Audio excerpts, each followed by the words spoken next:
पायरी, कळस आणि भगवी पताका. आज दिनांक 25 नोव्हेंबर 2025. आज अयोध्या नगरीमध्ये त्या भव्य दिव्य श्री राम मंदिराच्या ध्वजारोहणाचा कार्यक्रम संपन्न होत आहे. रामकृष्ण हरी हा वारकरी संप्रदायाचा मूळ बीज मंत्र आहे. यात राम, कृष्ण किंवा हरी म्हणजे पांडुरंग असो, ही वारकरी संप्रदायाची आराध्य दैवते आहेत. 22 जानेवारी 2024 रोजी जसे अयोध्येत श्रीराम मंदिराची प्राण प्रतिष्ठापना मोठ्या थाटामाटात साजरी झाली, नेमके त्याच दिवशी यमुनानगर निगडीमध्ये देखील श्रीराम मंदिराचे बांधकाम पूर्णत्वास आले व या मंदिराची ही प्राण प्रतिष्ठापना याच दिवशी मोठ्या थाटामाटामध्ये साजरी झाली. तेथे मंदिरासाठी भक्तिभावाने पायरीचे चिरे म्हणजे पायरीसाठी आजकाल आपण मार्बल वापरतो, या मंदिराचा कळस व त्या कळसावर भगवी पताका अर्पण केली. अर्पण यासाठी म्हटले आहे की दान म्हटले की अहंकार येतो आणि अर्पण म्हटलं की लीनता येते, समर्पण भाव येतो. तसे तर देवाला दान करण्या इतकी योग्यता आपल्या अंगी कधीही येऊ शकणार नाही, याचेही भान राखणे गरजेचे आहे. त्यामुळेच अर्पण केले हे सांगणे देखील तसे चुकीचेच. म्हणून खरे तर हे सांगण्याची देखील आवश्यकताच नाही. परंतु पायरी, कळस व त्यावरील भगवी पताका हे अर्पण केल्यामागचा उद्देश मात्र आपणास सांगावा, समजावा या निमित्ताने या भावना व्यक्त करत आहे. माणिक वर्मा यांनी गायलेलं एक गीत आहे. विजय पताका श्रीरामाची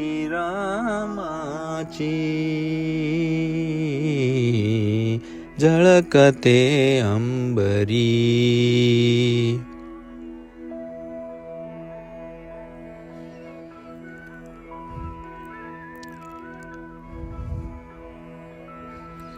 विजय पताका श्रीरामाची झळकते अंबरी. प्रभु आले मंदिरी, हो प्रभु आले मंदिरी.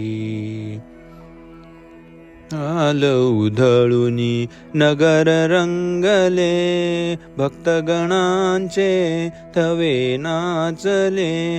राम भक्तीचा गंध दरवळे, राम भक्तीचा गंध दरवळे.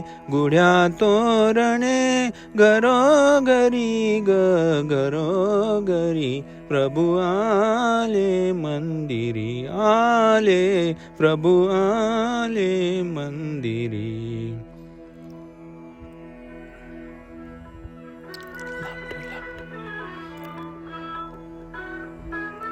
आला राजा अयोध्येचा, अयोध्येचा. सडा शिंपला प्राजक्ताचा, सडा शिंपला प्राजक्ताचा. सनई गाते मंजुळ गाणी आरती, ओवाळीती नारी. प्रभु आले मंदिरी, आले प्रभु आले मंदिरी.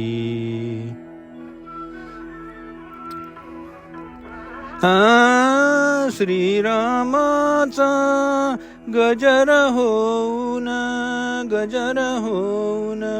पावन त्रिभुवन झुकते चरणी, पावन त्रिभुवन झुकते चरणी.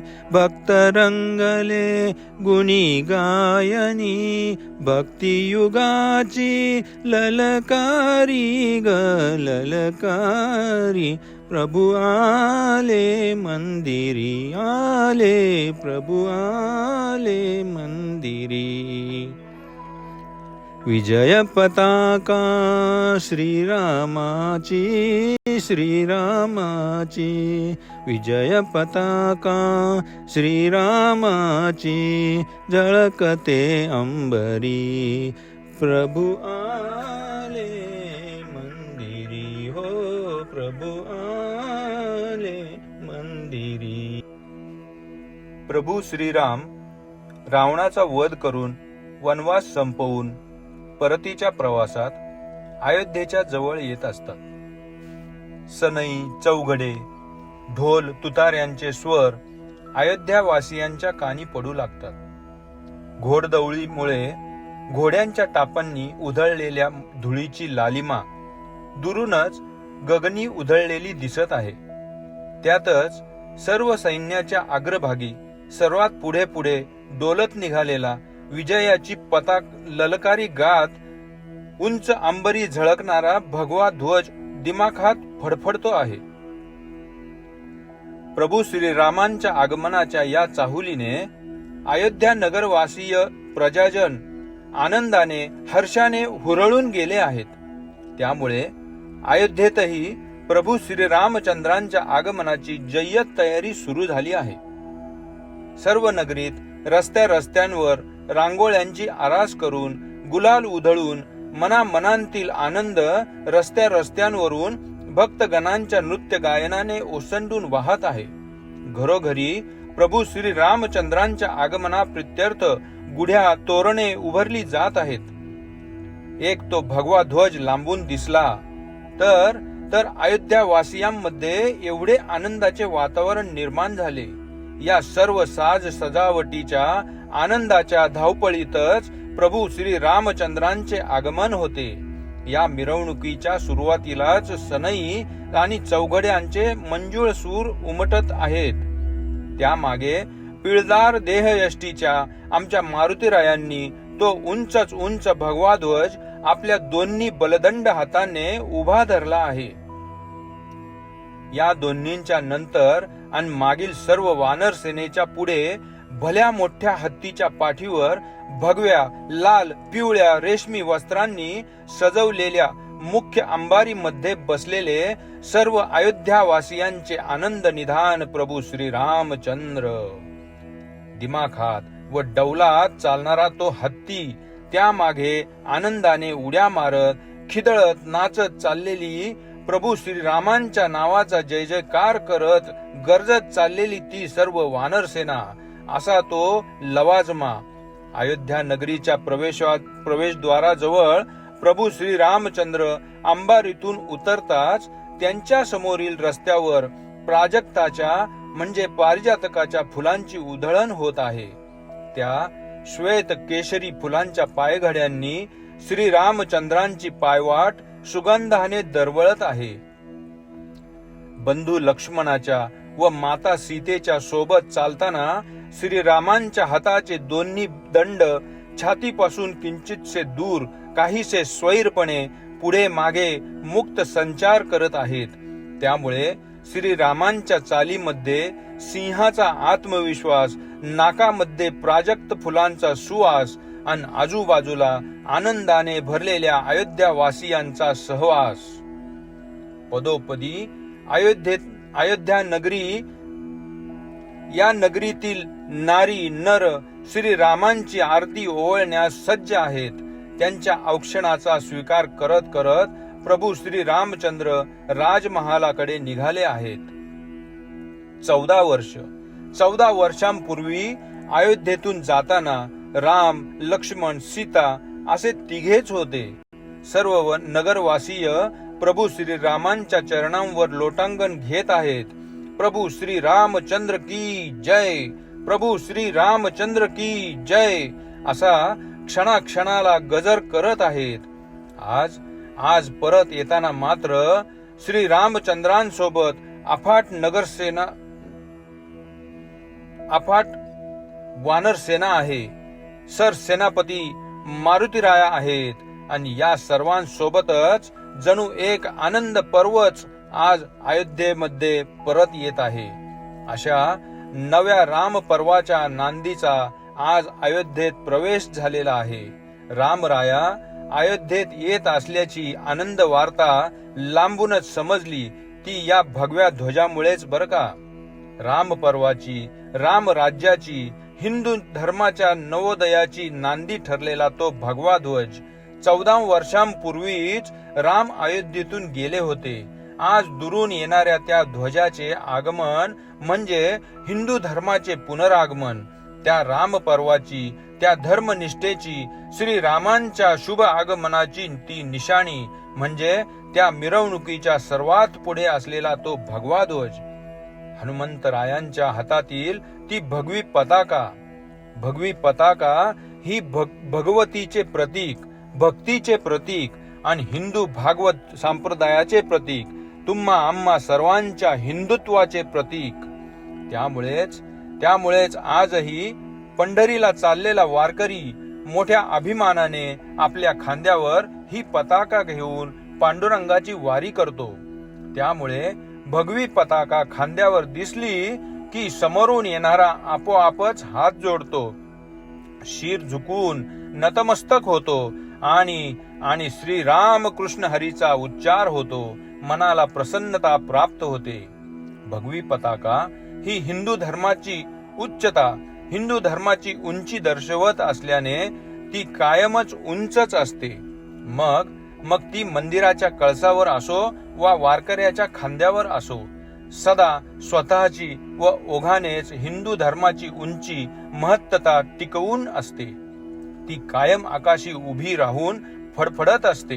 कधीही ती आडवी जमिनीवर नसते, कारण ती कायम हिंदू धर्माची महती दूर पर्यंत पसरवत असते, दर्शवत असते. रामायणातच नाही तर महाभारतातल्या अर्जुनाच्या रथावरही हीच भगवा ध्वज होता, हीच भगवी पताका होती की ज्यावर हनुमानजी देखील आरूढ झाले होते. त्यांची मूर्ती तिथे छापलेली होती. अशी ही कायम हिंदुत्वाचा प्रचार व प्रसार करणारी भगवी पताका. त्यामुळेच कुठल्याही हिंदू मंदिराच्या कळसावर आज देखील भगवी पताका दिमाखात फडफडत असते. या भगव्या पताकेमुळेच त्या कळसाचा सोनेरीपणा देखील खुलून दिसत असतो. आता थोडे या कळसाबद्दल बोलूया. पायरीपासून मंदिराची सुरुवात होत असली तरी आकाशी झळकणारा सुवर्ण कलश म्हणजे खऱ्या अर्थाने मंदिराची पूर्णता. त्यामुळेच ज्ञानदेवांनी जरी या भागवत मंदिराचा पाया रचला असला तरी तुकाराम महाराजांनी कळसाचे स्थान ग्रहण केल्यावरच खऱ्या अर्थाने या भागवत मंदिरास पूर्णत्व प्राप्त झाले. तसेच आमच्या वारकऱ्याच्या माहेराचे म्हणजे पंढरपूरचे पांडुरंगाचे मंदिर, समस्त महाराष्ट्रातून निघालेल्या पालख्या आषाढी कार्तिकी वारीच्या दशमीला पंढरपूर जवळ पोहोचतात. पांडुरंगाच्या दर्शनाच्या ओढीने वारीत चालताना पंढरपूर नगर जवळील एका उंचावरील ठिकाणाहून या समस्त पालख्या जातात. तेथून जाताना सर्व दिंड्यांमधील प्रत्येक वारकऱ्याला विठ्ठल मंदिराच्या त्या सोनेरी कळसाचे दर्शन होते. या कळसाच्या दर्शनाने प्रत्येक वारकरी त्या विठ्ठल भेटीसाठी मनातून आतुर होतो. आपोआपच येथून जाताना प्रत्येक वारकऱ्याची चाल वाढते. या कळसाकडे पाहून रस्त्याने चालणारा वारकरी विठ्ठल भेटीच्या आतुरतेने मग धावू लागतो. म्हणूनच या ठिकाणाला धावा असे संबोधले जाते. आणि म्हणूनच येथून जाताना प्रत्येक दिंडीमध्ये मोठ्या भक्तिभावाने नामदेव महाराजांचा हा अभंग देखील म्हटला जातो बरं का.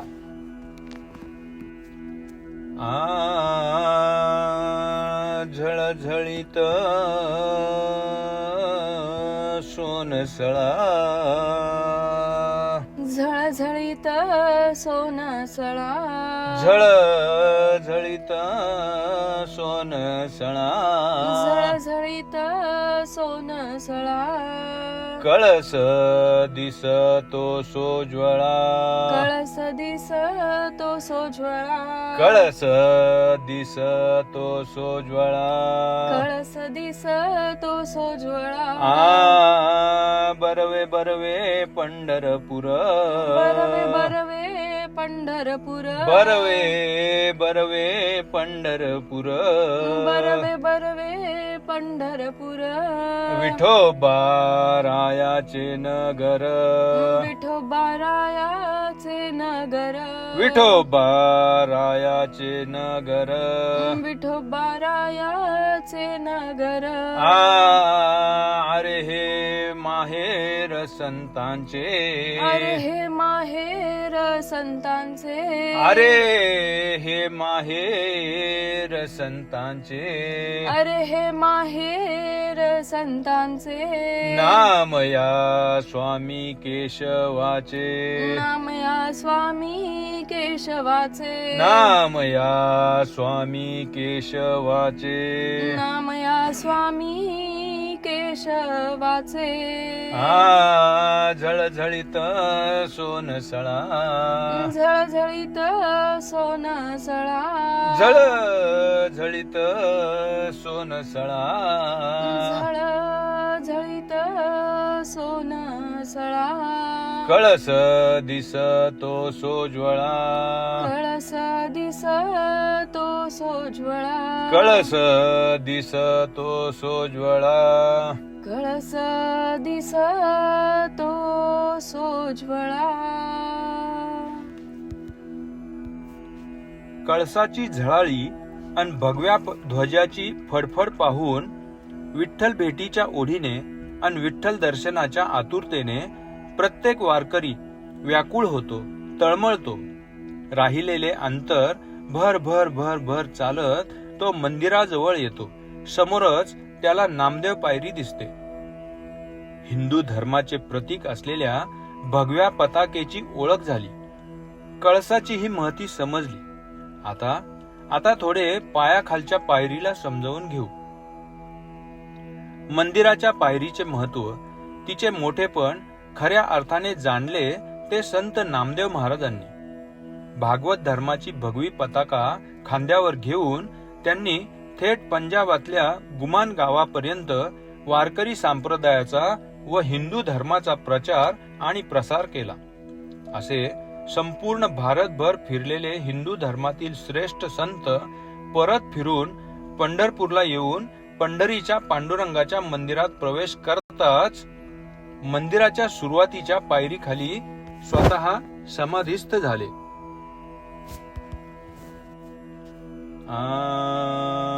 वतन आमुची मिराशी पंढरी वतन आमुची मिराशी पंढरी वतन आमुची मिराशी पंढरी वतन आमुची मिराशी पंढरी विठोबाचे घरी नांदणूक विठोबाचे घरी नांदणूक विठोबाचे घरी नांदणूक सेवा करू नित्य नाचू महाद्वारी सेवा करू नित्य नाचू महाद्वारी सेवा करू नित्य नाचू महाद्वारी सेवा करू नित्य नाचू महाद्वारी नामाची उजरी जागवू तेथे नामाची उजरी जागवू तेथे नामाची उजरी जागवू तेथे साधू संता शरण जाऊ मनोभावे साधू संता शरण जाऊ मनोभावे साधू संता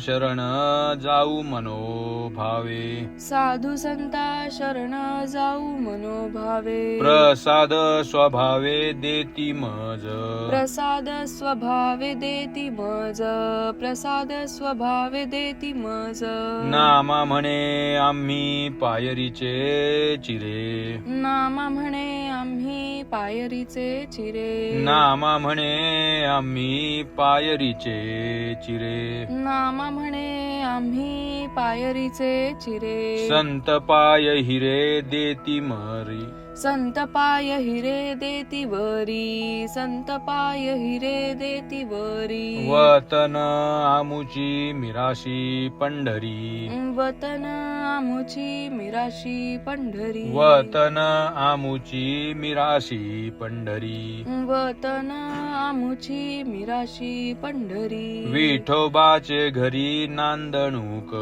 विठोबाचे घरी नांदणूक विठोबाचे घरी नांदणूक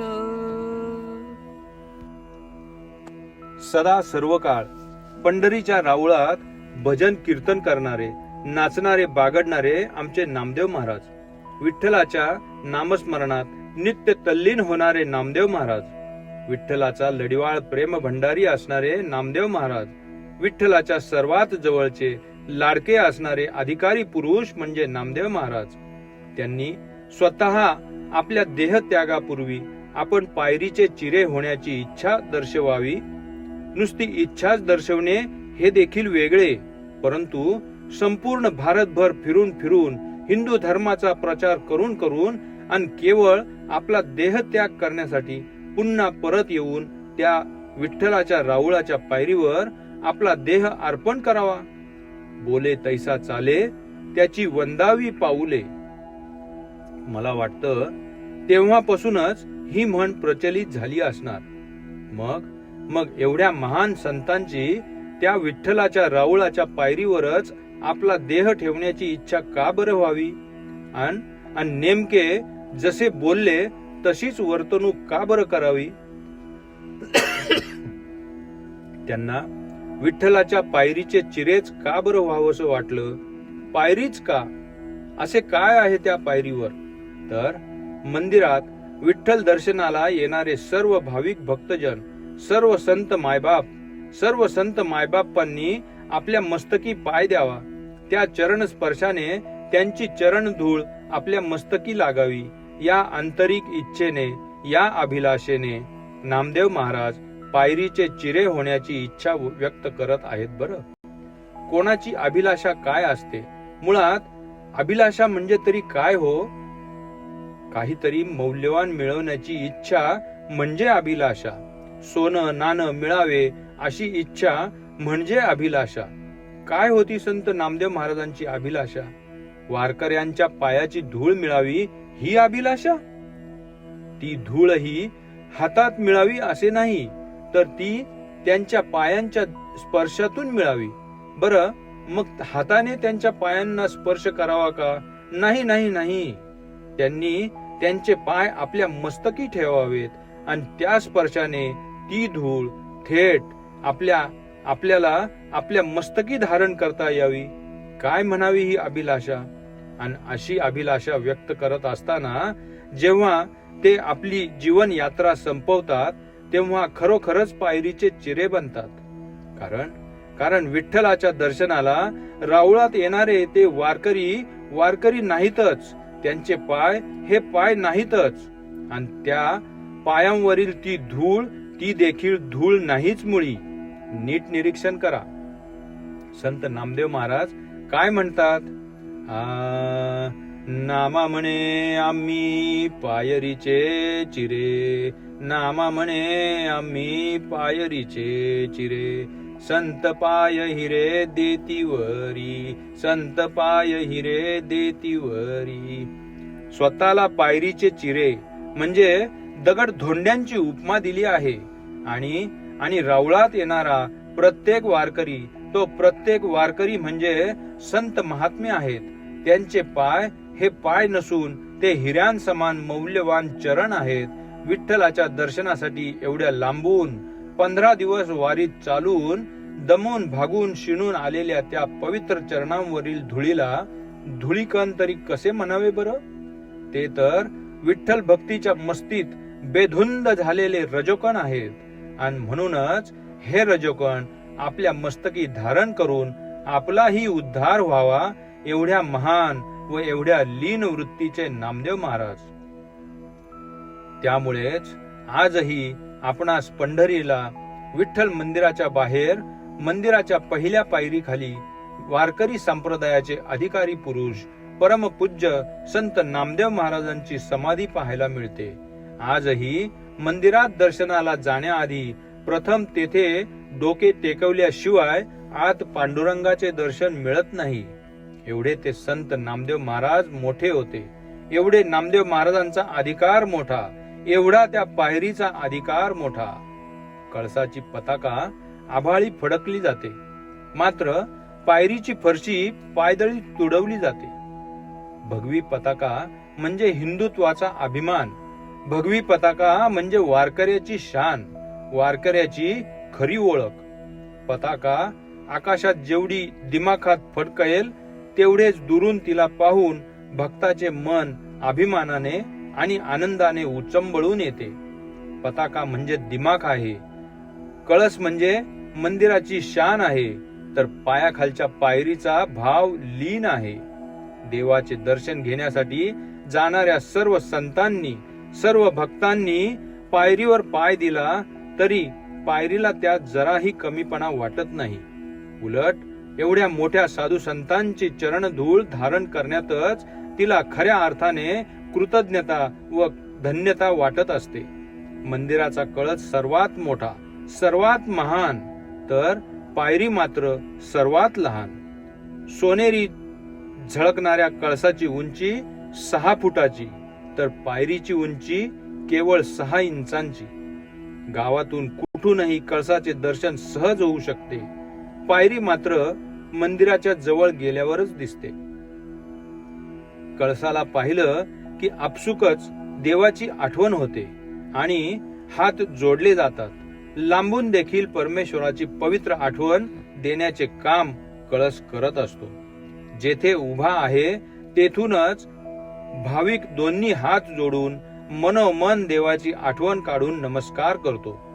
असे असले तरीही त्या नमस्कारामध्ये मनाला आठवणीचे समाधान लाभत असले तरीही त्या नमस्कारामुळे हृदयामध्ये भेटीची ओढ मात्र अपूर्णच राहते बर का.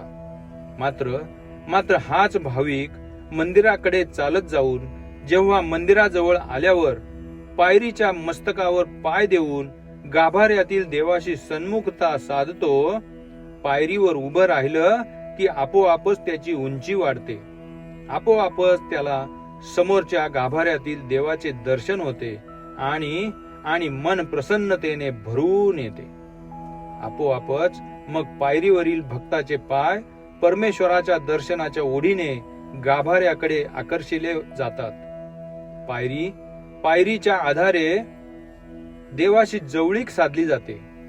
जसजशी शरीराने देवाशी जवळीक साधली जाते तसतशी मनाने भक्तीची परमोच्च अवस्था जवळ जवळ येत जाते. आणि जेव्हा जवळीक साधली जाते तेथेच खरे भक्ती प्रेम निर्माण होते आणि आपुलकीच्या भावनेतूनच खऱ्या अर्थाने प्रेमाची सुरुवात होते, भक्तीची सुरुवात होते. मग तो भक्त देवाच्या चरणांवर आपले मस्तक टेकवून नतमस्तक होऊन कृतकृत्यता पावतो. खऱ्या भक्ताची हीच परम पावन अवस्था असल्यामुळे तो देवाला मनोमन आळवतो.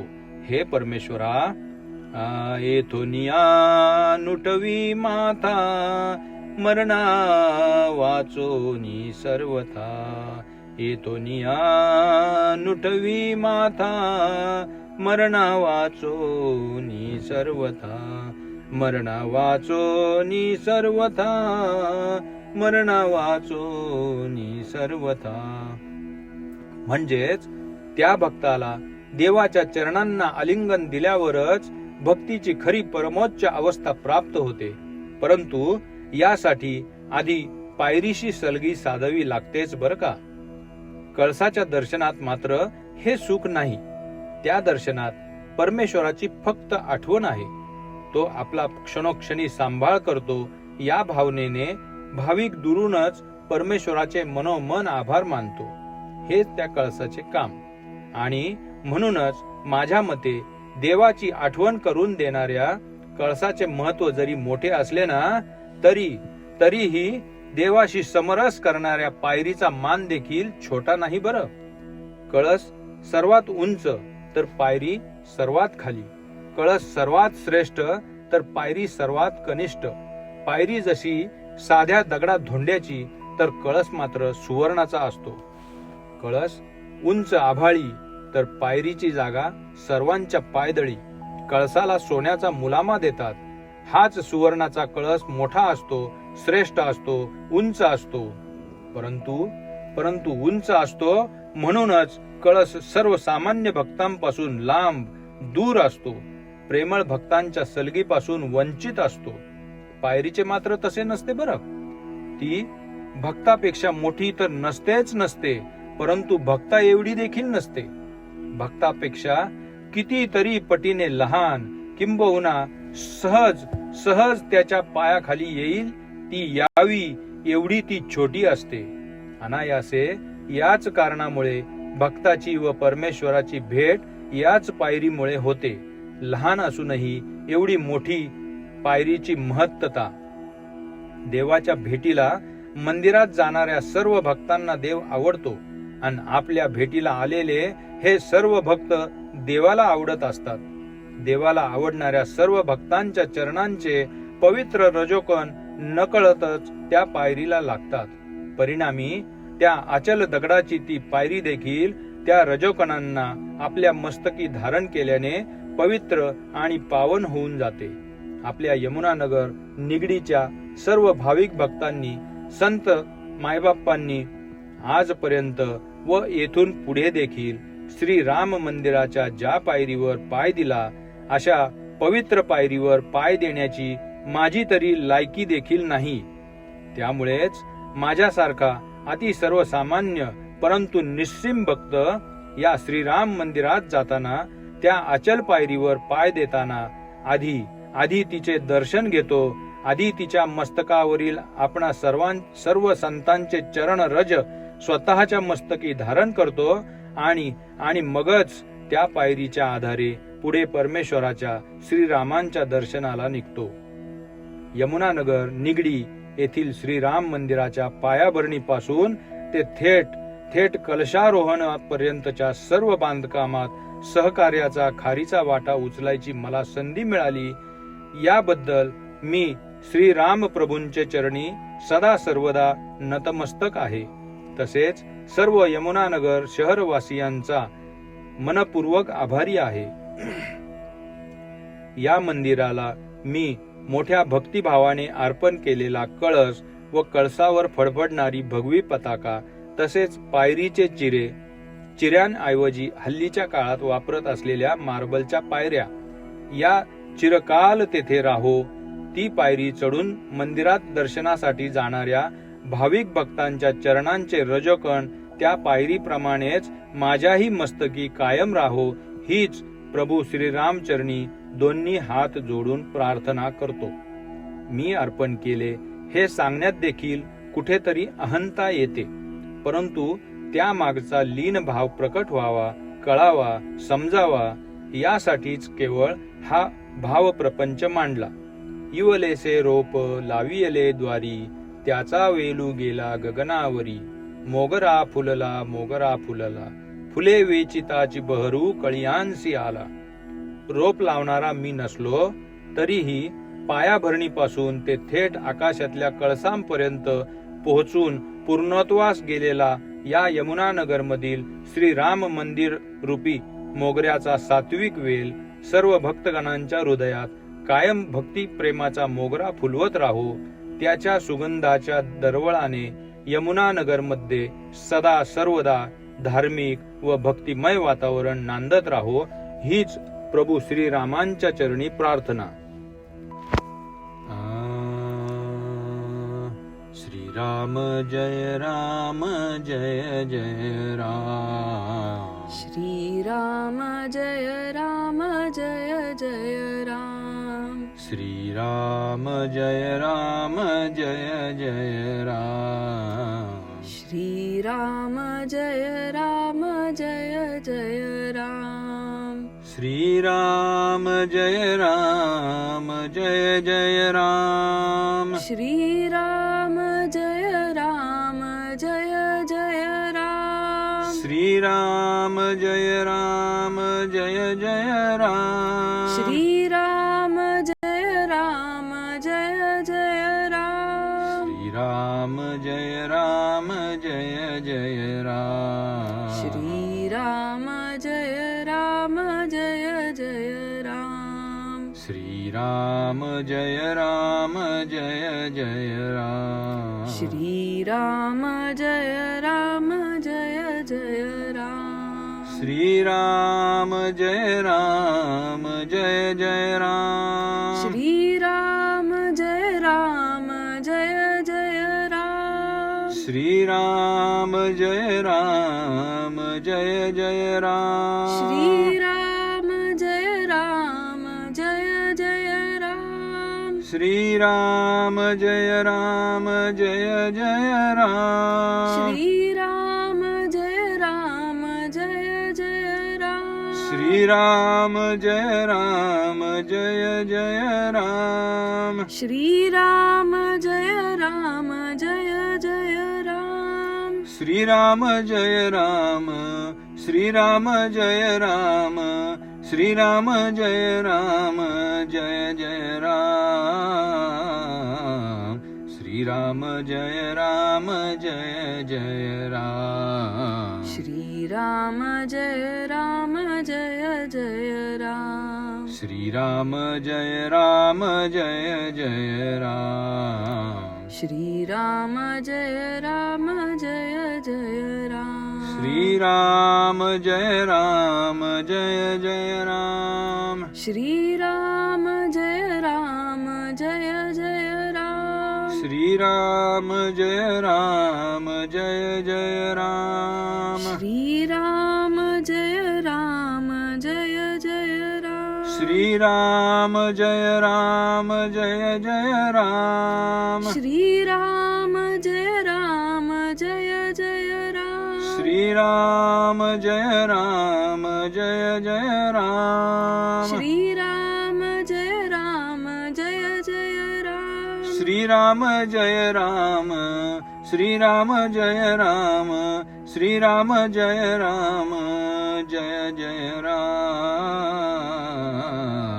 श्रीराम जय राम जय जय राम. श्रीराम जय राम जय जय राम. श्रीराम जय राम जय जय राम. श्रीराम जय राम जय जय राम. श्रीराम जय राम जय जय राम. श्रीराम जय राम जय जय राम. प्रभु श्री रामचंद्र की जय. पवन पुत्र हनुमान की जय. हरि हरि.